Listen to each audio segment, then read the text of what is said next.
We have no time for the last point. I saw that you wrote something like about samsara and nirvana connecting one with the other. Can you give it some words about that? You heard? Yes.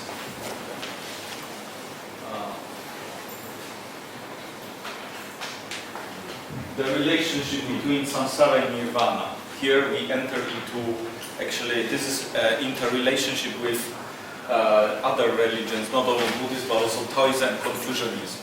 He realizes that there's a very important concept in Chan tradition, 无念, no mind. Because normally, using our mind, we have tendency to grasp through concepts. We think that if we have concepts, we can grasp the reality as it is, including God himself. The problem in Buddhism is that if you start to conceptualize, this makes you dependent on this kind of perception, and this is an illusion for Buddhism. So he who realizes 无念, no thought, and this way seeing his own original nature, remains in a state of quietude and spontaneity. He has realized in his earthly life the identity of nirvana and samsara. What is nirvana? Nirvana is a state of perfect bliss. In a negative terms, many Westerners consider it as a state of annihilation. It is not. It is rather a state of perfect bliss, of perfect freedom. And samsara is the world of illusion in which we live. But for Buddhists, actually, there is no distinction between them. We, living in the dualistic world, we tend to separate nirvana from samsara, but actually samsara and nirvana are two sides of the same coin. So such is a colossal synthesis of Buddhist thought and Taoist wisdom elaborated in response to the Confucian ideal of brotherhood with all beings. Okay, this would be his answer about relationship between these two terms.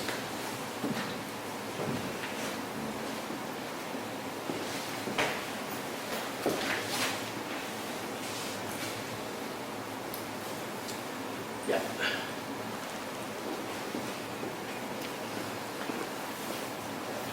Yeah, I have a question for Stefan. Thank you very much for your inspirational, resourceful presentation. As a dean of Macau Ricci Institute, and you found in history, Ricci had played a significant role at contributing his initiative for modernizing China. Do you find how to apply Ricci's initiative to current China, and in your center, do you have any plan for certain publication or even a film or movie making? Thank you. Thank you. I start with the most immediate. We are about to see the birth of a new film of Macau Ricci very soon. We had here the visit of the crew, so this will come out soon. We had the failed attempt 15 years ago, but this is going ahead well. And then we have a number of biographies being produced by the Ricci Institute. So published was Fan Lian, Alessandro Valignano, and Macau Ricci is already published. The next one on the table will be on Giuseppe Castiglione, and also about Tamrovan, so Johann Adam Charles von Bell. So this is a way, but you see, this is just our core mission, but then we also think this cross-cultural dialogue goes beyond just history. So we had seminars on how to avoid this constant clash between the culture. So we think we have both this mystery of really looking at history, which is sometimes troubling, but also trying to look at ways how we can improve this cross-cultural dialogue. We can also consider that as a mission. We have also, by the way, movies about Tamrovan, Johann Adam Schauer von Bell. So we think this is a way to communicate in a very nice way with China. I remember something also was very moving in Dalian, was oratorium on Tamrovan. 2 hours was devoted on this life of this missionary. So also now is still an opportunity for the Ricci Institute to dialogue with our colleagues and friends in the mainland.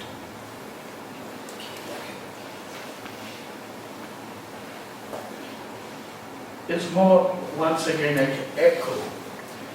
When we are presenting, came to me one of the first presentations on Karl Rahner and Alfred Delp. And at that time, my reaction was the emptiness as a way to have the experience of God.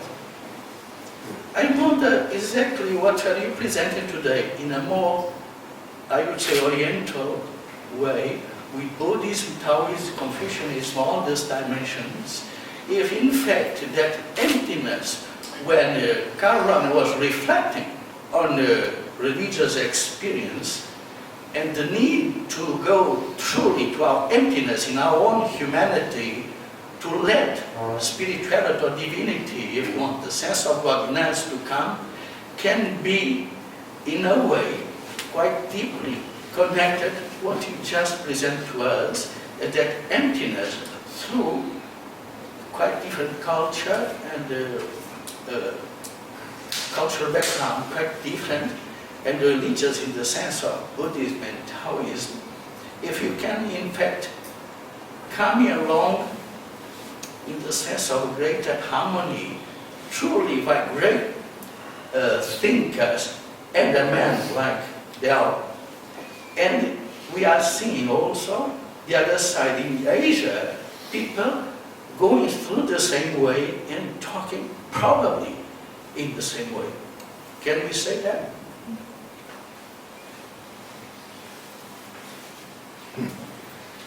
In my view, a lot of difficulties comes from our misunderstanding of the notions. Confucius was very clear about that. First we have to clarify the concepts, the notions, and then we can understand each other very well. The difficulty is with concept of shunyata or emptiness. It has very negative connotation in the West.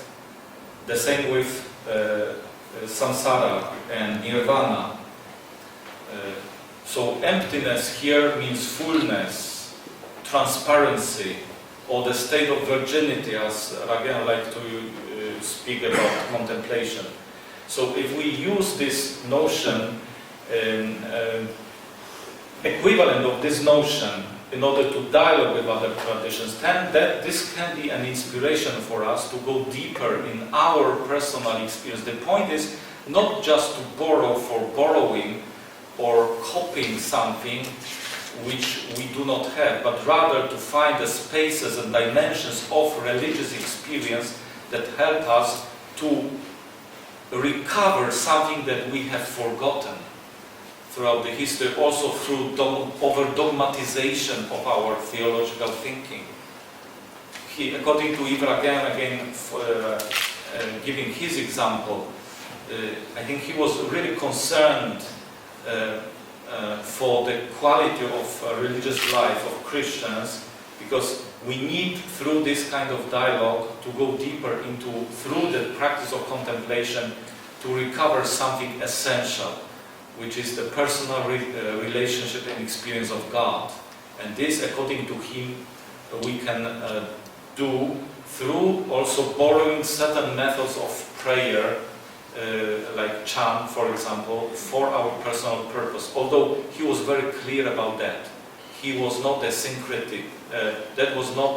He was against syncretism, okay?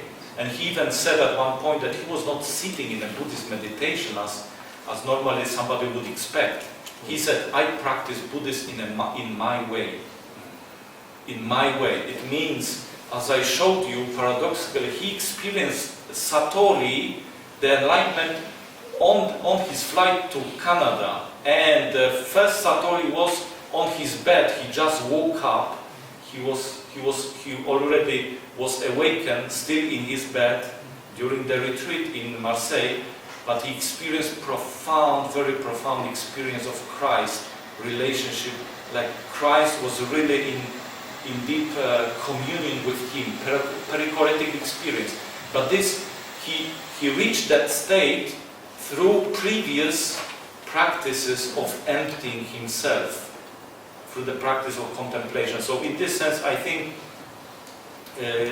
what Runner and other theologians in the West were saying about, talking about, and the Eastern Buddhist mystics is something common, and this can really bring us together. So I could comment on this. I haven't thought very seriously about this question about emptiness in Chinese philosophy, but over the summer I was at a course and I learned something about qi. So in Chinese philosophy we have the concept of qi. It means wind or it means air, right? And well, nowadays we translate that as matter, energy. So it could be matter or energy. And so it's not negative. Like for example, we might say an empty room is filled with qi, air or breath. It's empty of people. Right? But I think if we look at it from Aristotelian point of view, right, matter is potency. It has a capacity to receive form. And qi is this potentiality to act. And so perhaps I'm thinking about this. Contemplation is to recover your qi, in the sense of recovering energy to act. So that might be one way to look at it. But it wouldn't be emptiness in the strict sense. Or it's not a void. It's not a vacuum. It's a potency, matter, energy.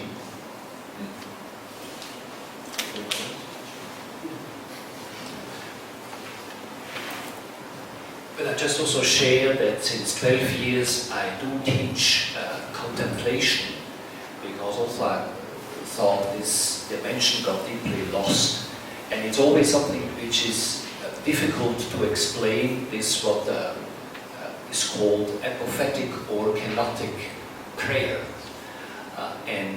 but especially today, where also our thoughts are so negative sometimes, just to get rid of these negative obsessions and thoughts and images seems to me so important.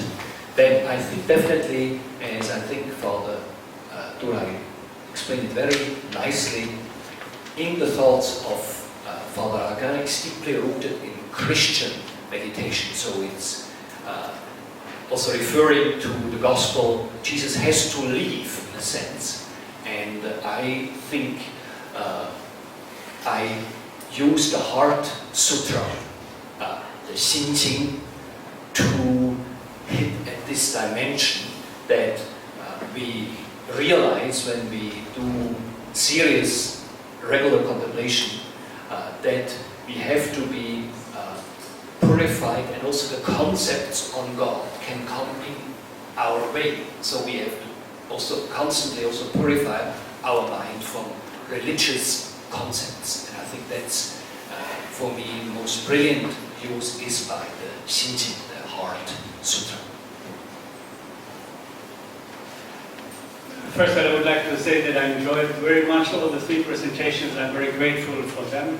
I have not a question, but a follow-up comment rather on the presentation by Father Edmund.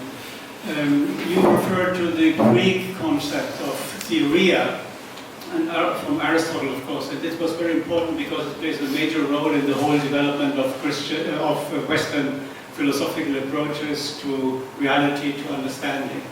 But I would like to point out that theoria comes from, as you mentioned, also from theoram originally, which means to see. Yeah. So it is an emphasis on the sense of sight. And that gives us some intellectual approach right away with it, and leads us to some sort of a perception of reality as something objective out there. And I can just contemplate it in a more distinct and withdrawn way without getting personally involved. But I think we have to, when we talk about contemplation, this may be just one aspect of the whole concept of contemplation, as I would understand it and see it. If we come from a Christian perspective, one could, for example, argue that the whole method of understanding in Christian context is not the sense of sight, but of hearing. Paul said faith comes from listening, and that involves directly the other person who tells me something, and I have to respond to this. And then I'm immediately involved in my own life with this. I have no way of escaping from this. I have to face it and either reject it or ignore it, but I have to do something. But whereas in the context of theory or theoran, it is just scientific, something out there, and without involving myself. So I think in the concept of contemplation, these two aspects, particularly in Christian context of contemplation, these two aspects should be more closely drawn together and combined into something that I contemplate also the Word of God or the Word, and in a responsive manner, not just by, as it were, observing something or seeing something in front of me, but also by getting personally involved in it. So it's just a suggestion and comment, but I don't know whether you agree with that. So thank you for the comment. It's very insightful. I need to think a bit more about this, but here are some of my preliminary considerations. So you're quite right. Also, theorein is to see in Aristotle, and we have to understand that in Aristotle, theoria is to study, to learn, to understand, and he's thinking of this, that theoria produces metaphysical knowledge, or what he calls theoretical knowledge, which is knowledge for its own sake. Yeah. So it might seem that it is knowledge that is detached from the individual, but I beg to differ, because when we understand the nature of reality, Aristotle has in mind that, because this is in ethics, no? He has in mind that when we understand the nature of reality and how things function around us, then we understand man's place in the world. So this is why to have a correct understanding of reality is the precondition to living well and to acting well, because you must know where I fit into all this. Yeah? So, but first, to know where I fit into all this, I have to know what this is.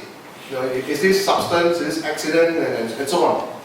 Right? And you're quite right as well that in a Christian tradition, in St. Thomas, contemplation becomes study of the sacred word and to understand its meaning profoundly before we can preach it to others. So I think that it involves these two dimensions, the understanding of what is going on in the world, read the signs of the times, as well as to understand the meaning of the Word of God. And then this becomes the conditions by which we can perform our mission, or the way that we can preach to others. Thank you to the three of you. I really enjoyed what you have shared with us. Mine is a very childish question, maybe a very basic one. And I have heard quite a lot about what the main traditions can teach to us.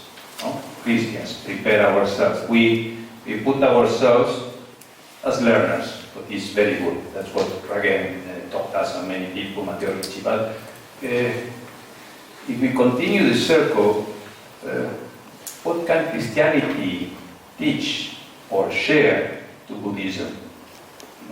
I very, very, very seldom hear this. What can Buddhists learn from us? Our main treasure is Christ. So maybe the question is for the three of you. I will give them soon to my colleagues, but I think we had a very fruitful interreligious dialogue, for instance, in Taiwan, and we have this Buddhist nun,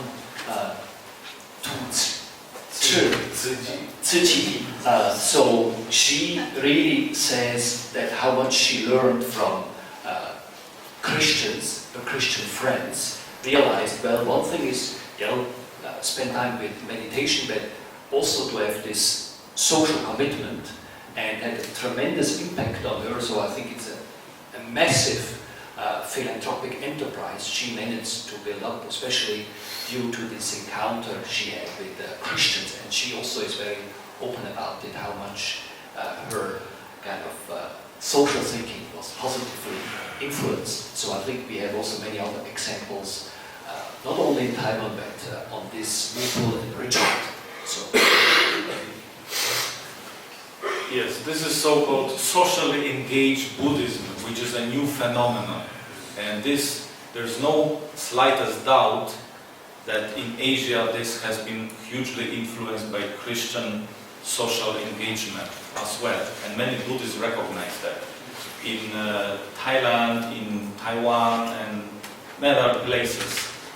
Thich Nhat Hanh, the famous Vietnamese Buddhist master, he is a very close friend, very respectful toward Christianity, and he keeps repeating that for many years already, he puts on his table, on his small altar, two statues, one of the Buddha and one of the Christ, because he considers them to be brothers. And he even wrote a beautiful book, Jesus and Buddha as Brothers.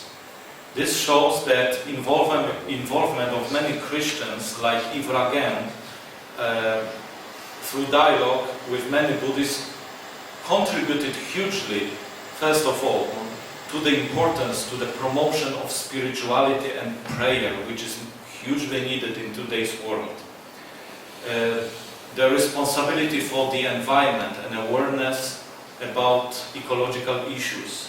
Buddhists and Christians are doing a lot in this field, and I think Christians also inspired many Buddhists toward this. So social actions in general. And finally, we speak about theology, or better, philosophy or metaphysics. As you know, Buddha never wanted to discuss any metaphysical questions, such as what was the beginning, what is the nature of bodhisattva, and many others. He wanted to focus on the solution of suffering in this world. That was his main objective. But thanks to many platforms of discussion with Christians, Buddhists were challenged by the very important issue of so-called, what we call ultimate reality. For Buddhists there is no absolute, as we call the absolute God in personal sense, but they ask the questions about what is the nature of the absolute reality or ultimate reality. So in this sense, many Buddhists started to investigate and develop this position from the philosophical point of view. So there are dimensions of impact and influence from the Christianity as well.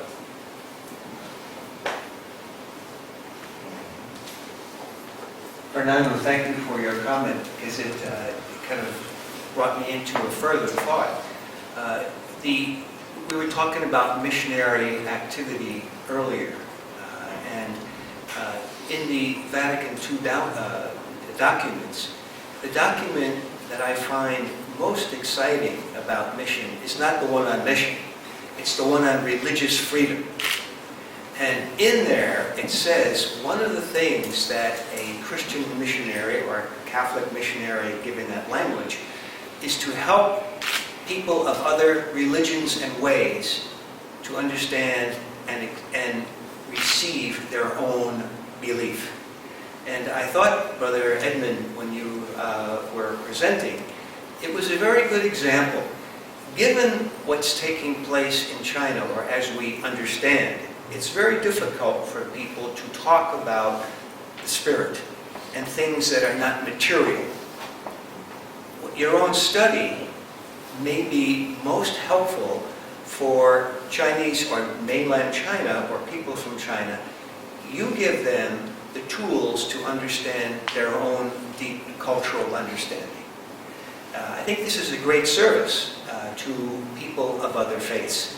It also reminds me, you mentioned Thich Nhat Hanh. He's now gone back to Vietnam and living more towards the north. And not long ago, he said that in that great book, Zen Way, Jesus Way, which you referred to, he goes back to the idea that whatever your faith is, stay in it, as the Dalai Lama says. But the more you can understand of the other person's faith and listen to it, the more you help them to know their own way.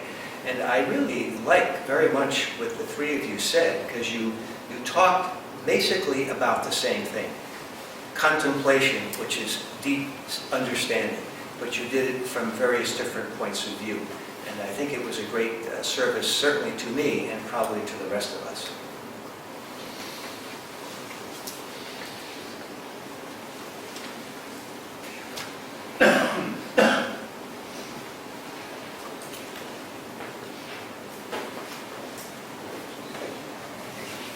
Thank you. I have a more serious question. When I'm looking at, we have a Bible study cell group. So recently we have a 21-day challenges. And we mentioned this in our group.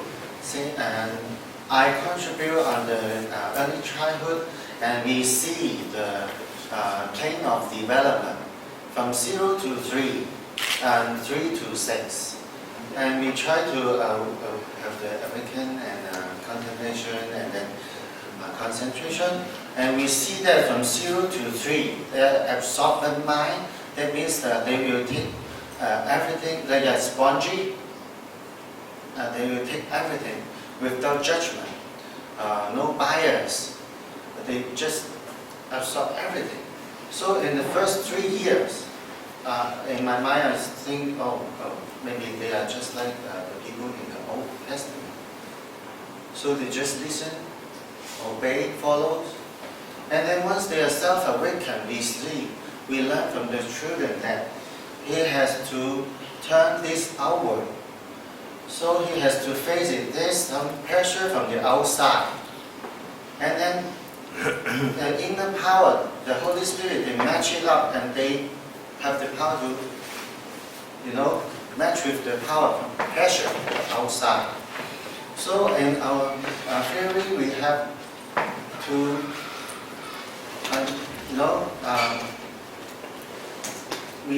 he understands that there's a Holy Spirit in his little body. And we teach them how to, take care of themselves. And the next step is to take care of others.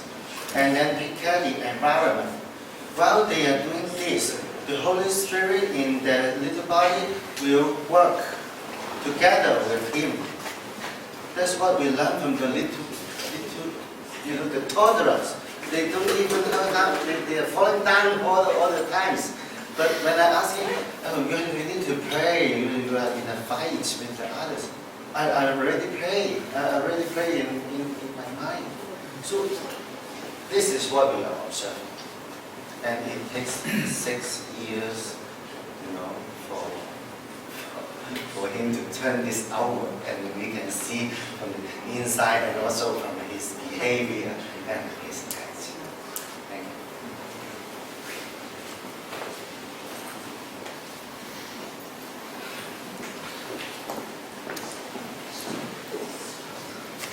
Thank you very much for this very nice presentation, lectures.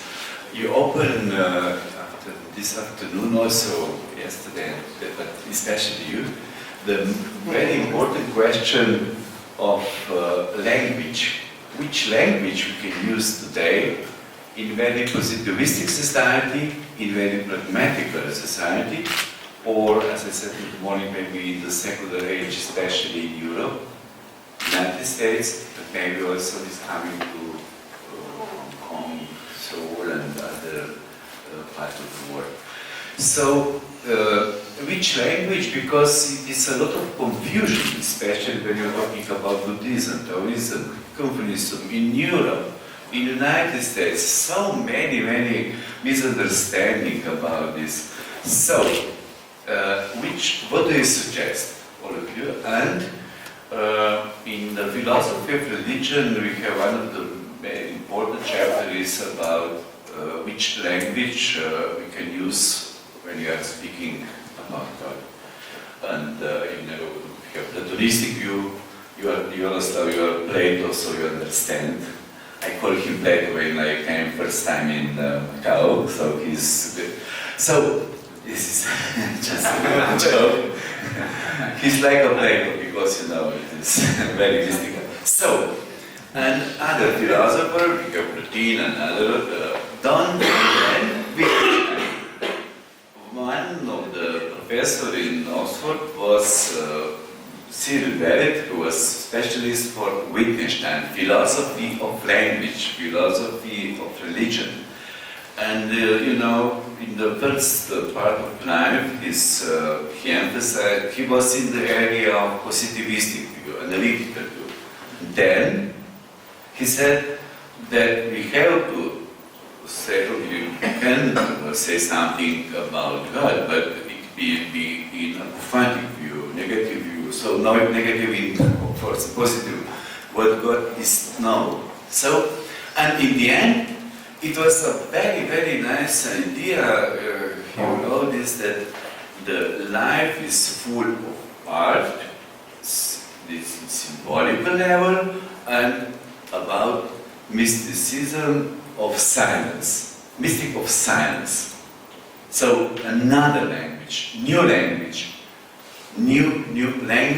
So what do you suggest? Which language you can use in modern society to explain, to be the missionary in Asia, Stefan, you said, and maybe in Europe, the situation here, and in China, or in Europe, United States, and all of this help us how to speak to other people.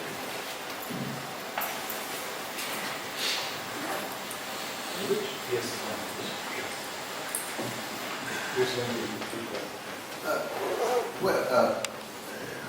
I'm not sure how to. I'm not sure I'm understanding the question very well, but let me respond this way. I work in comparative philosophy, and so one peculiarity about comparative philosophy is that a lot of the work is being done in English. So whether you are working from Indian with Greek comparison, or you're working with Chinese and Western tradition, the norm is to use English as the medium of discourse. And of course, it's been criticized, because the majority of the journals are being funded by Anglo-American universities, and so there's a kind of dominance. But I think maybe the question of intercultural dialogue or interreligious dialogue is something more profound. It's beyond using Mandarin or using English or using Hindi or whatever. I think what would be the things that we talk about that allow us to dialogue, right? So I propose that we could discourse, we could dialogue about, for example, virtues, different different religions and different cultures present different ways of pursuing the good life, right, by exercising and inculcating certain virtues. And this might be a way that we could talk to each other and share our own resources. And another possibility could be our spiritual practices, like what we're doing today. Right? If we understand contemplation and action in this way, in this kind of dynamic, then perhaps we could introduce this framework to another tradition to help them see that you could practice the spiritual path in a similar way, to enrich each other. The purpose is to have this mutual enrichment as a way of entering the dialogue. I much appreciate your question, because I think this contemplative practice hopefully makes us more sensitive to language, and also referring to Brother Edmund, also this constantly also asking now what is an appropriate Chinese translation of term, or the other way around. That's what we, for instance, the biggest challenge of also the Macau Ricci Institute journal, to kind of break away from too much dominance only on English. Of course, English is the lingua franca. But then also when I take reference of the Bible, I have two basically options. One is to be as closely related to the original text, see? And the other is what I use, for instance, the message is the contemporary American English, just to kind of challenge us constantly what is appropriate way also of the language we want. So therefore, I think this should have a way, this contemplative practice should have a deep impact on the way we choose also a more appropriate language to talk about God or to talk about emptiness, and being more self-critical. Referring to Ragen's approach, I would suggest that in the context of, for example, evangelization in the West and new approach to especially young people, what for him was very important is not to focus so much on theology as such or theological language, and for him actually the dialogue at the theological level was not as important as the dialogue of the inner experience. I think what is hugely needed, and why, my question is why so many Westerners are turning from traditional Christianity toward practice of Zen or other religions. Why? Because we neglected throughout the history the possibility of giving or offering some kind of practice through which they will find the answers to their deepest desires and questions. I mean, not enough. I think we didn't do enough in order to offer this kind of interiorization of their experience. Why? Because for Ragen, after Reformation, that's very important. For him, after Reformation, we suffered a huge blow. Religious experience became very dangerous notion for the Catholic Church and for the, and that's why everything that had, Protestantization and so on, immediately could be accused of this kind of tendency. So at least it was considered, according to him, with suspicion. Now we have returned to this recovery of religious experience, and I think what we need is to starting from ourselves, to help young people and to communicate with them by articulating what is their religious experience. So this is the first step of dialogue. Question of communication. So focus on religious experience. The second is what he himself experienced in Dali in Vietnam when he started to teach Vietnamese students. he did not know how to approach them, and he was not an expert in Buddhism. And so what he did was not just to teach them the doctrine of Buddhism, but started to ask them, because they were local, they lived Buddhism, right? So he started to ask them questions. What is your faith? How you practice? What is your religion? And this way he learned some kind of mastery or method of dialogue with them, how to answer to their questions, not just to impose some kind of doctrine and so on. So this is, in my view, one of the important dimensions that we can develop.